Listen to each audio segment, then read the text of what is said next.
Okay, hey, how you doing? Hope you're doing well. That's great. I love you. Wonderful to see you.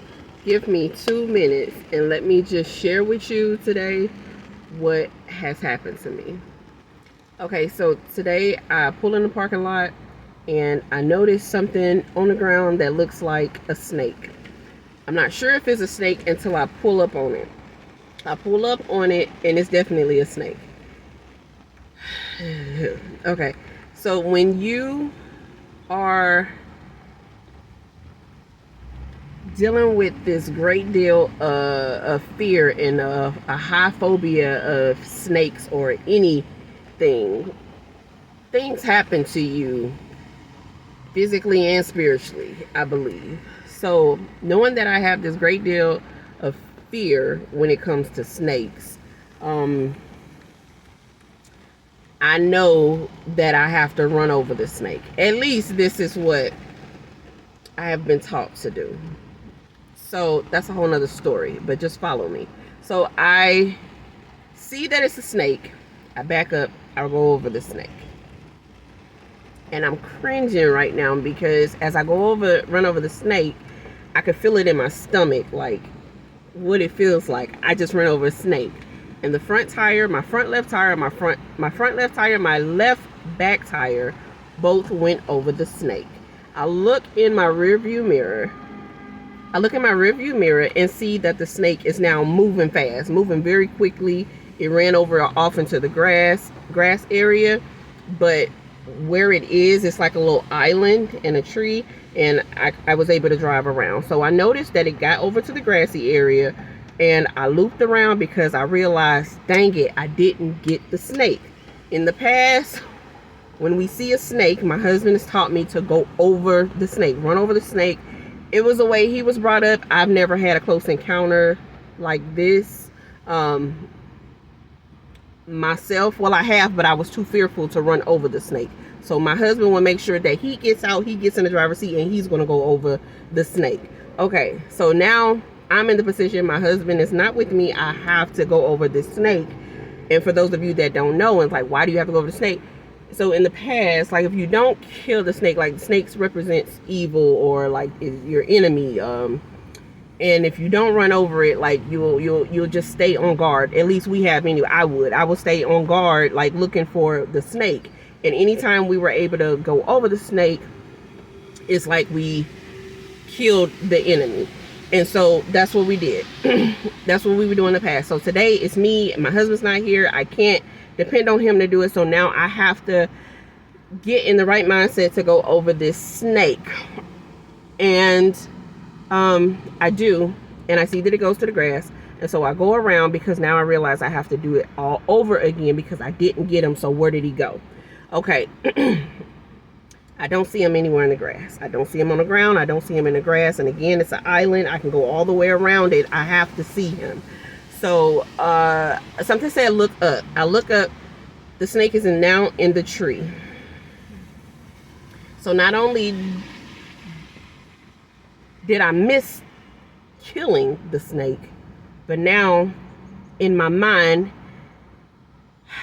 a great deal of fear is growing even bigger because now in my mind, I'm going to have to be on the lookout for this snake in my life. You know, something said record or take a picture, send it to your husband because again, your husband knows you. Your husband knows like what's what. I take a picture. I call my husband and I tell him, babe, I just ran into a snake. He don't ask you okay. He don't ask, okay, what's next? Nothing. His first words are, did you get him? So, at the time I'm telling him, I said, I'm getting them now. But, this is when I realized I have to go around or whatever. But anyway, I missed the snake. The snake is in the tree. And as I'm recording the snake, I see that there's another snake. And so they're just hanging out in the tree. I'm sweating like this. I done messed around and moved to Texas. Texas heat is... That's another story too. but I'm in a car and I need you to be able to hear me. Anyway, I missed this snake, and I'm on the phone with my husband because now I realize I missed the snake, and I know how we both respond to missing the snake. And so, like, all this fear is growing up inside of me. My hair is standing up all over my skin. I'm a mess. My body's trembling. I'm like really in a frenzy right now. And so I go inside of the parking lot that I pulled into.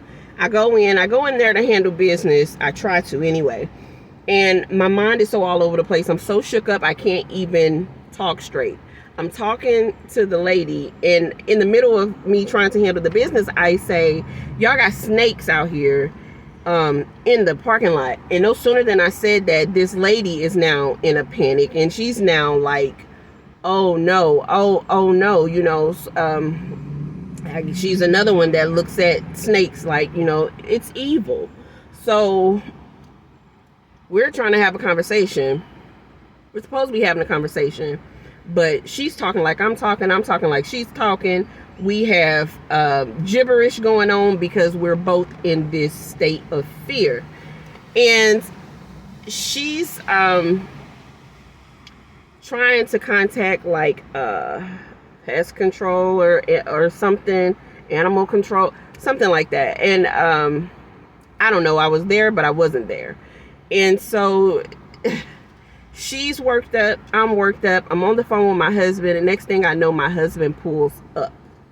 Of all places my husband could have been, because mind you, he's at work. He's right there at the time that I need him. And so he pulls up, and he's eyeing the snake. Like, I'm kind of a little shooken up now just talking about it because I'm back in that moment. But he's looking at the tree. He's looking for the snakes because I was so worked up I never even sent the picture to him. But he's sitting there, he's looking for it, and he's like just looking at it, and he's like right up on the tree and everything. And I'm standing across the parking lot, frozen, and but I'm on the phone with him. So when he gets done examining, looking at the snake and things like that, he comes to me, and suddenly he sees all this fear on me. Like, he knows, he can hear it in my voice while we're on the phone, but I'm so worked up, and he ain't saying what I need him to say, and it's not helping me to calm down. Everything has left my brain, my body at this moment, because I'm just so full of all this fear, right? The lady, she was talking to me. I forgot I was talking to her and she was talking to me, but because she's come outside now because she wants to know where are the snakes. And so I just kind of walked off, got in the car, and just drove off. And my husband was talking to me on the phone still, but I'm crying like I'm that much afraid of snakes. And so he says, I'm going to pray for you. You go on to where you're going, but let me just pray for you. And my husband goes on to pray for me. And in that moment, it was instantly, I realized, oh my God, I forgot to pray. I forgot to honor God. I forgot scripture. I forgot that God got my back. Like, God got me. What am I so afraid of? Why am I so afraid of this snake? And suddenly the tears stopped. Suddenly the fear start dying down. Suddenly I'm growing courage, and I'm becoming brave and like aware that there's no need for me to be afraid. There's no need for me to be afraid.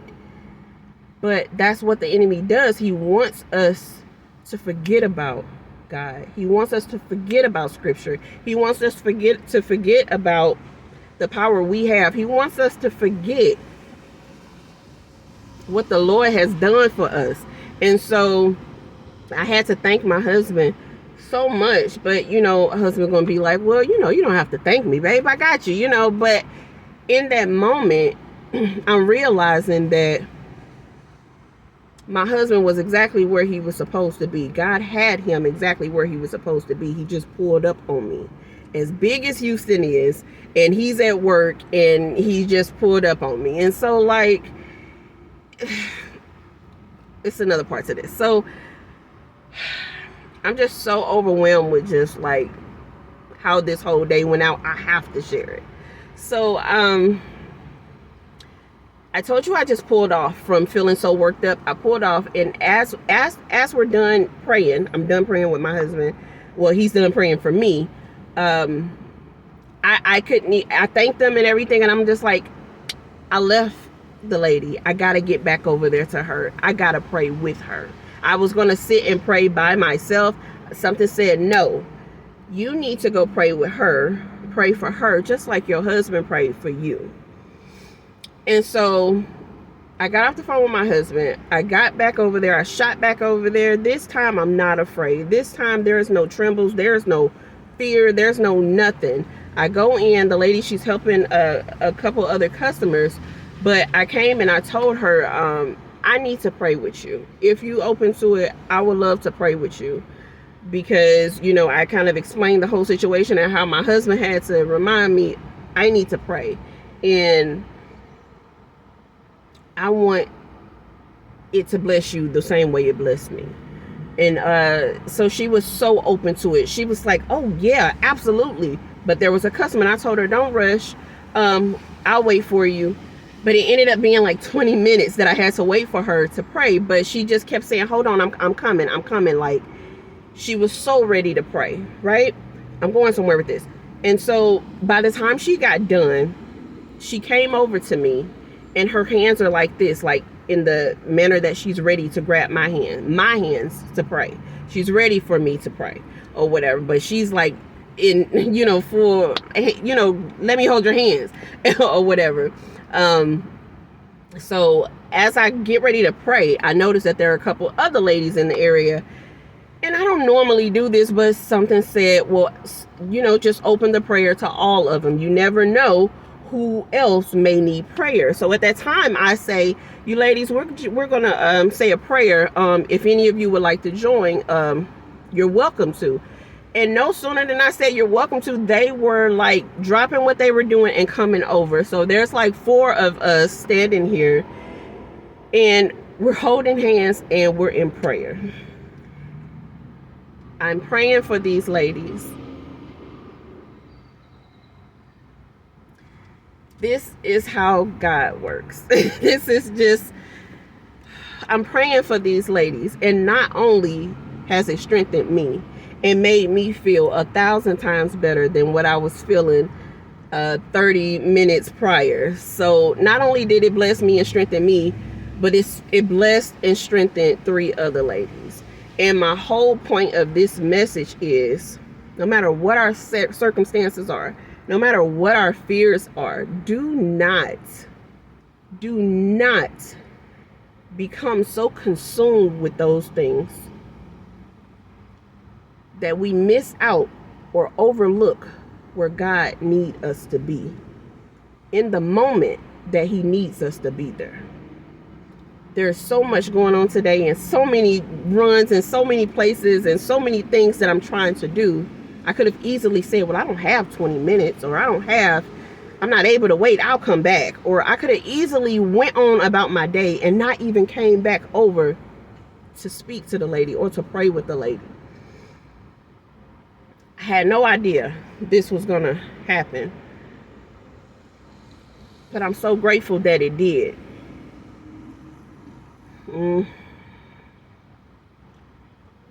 God is good. Like, it's just so good and so intentional. I keep saying, like, no matter how much I try to express it or explain it, sometimes I can't even find the words, and I just smile. So I hope this word blesses you in some way.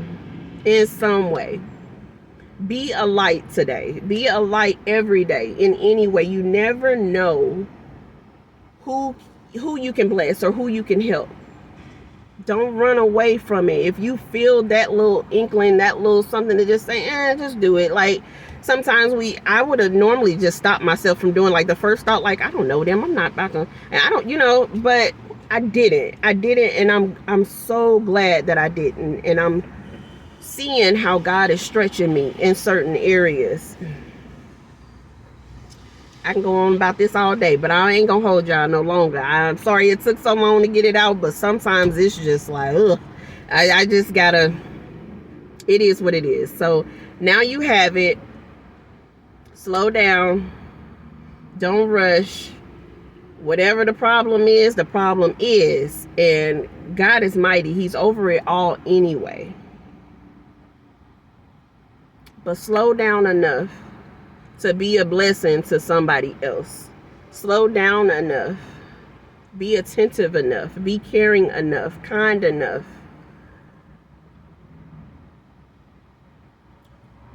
To help the person that's in front of you or next to you. It may be the very reason that you're there or you're in the situation you are for that particular reason. I love you guys. I gotta go. It's hot. Love you. Bye.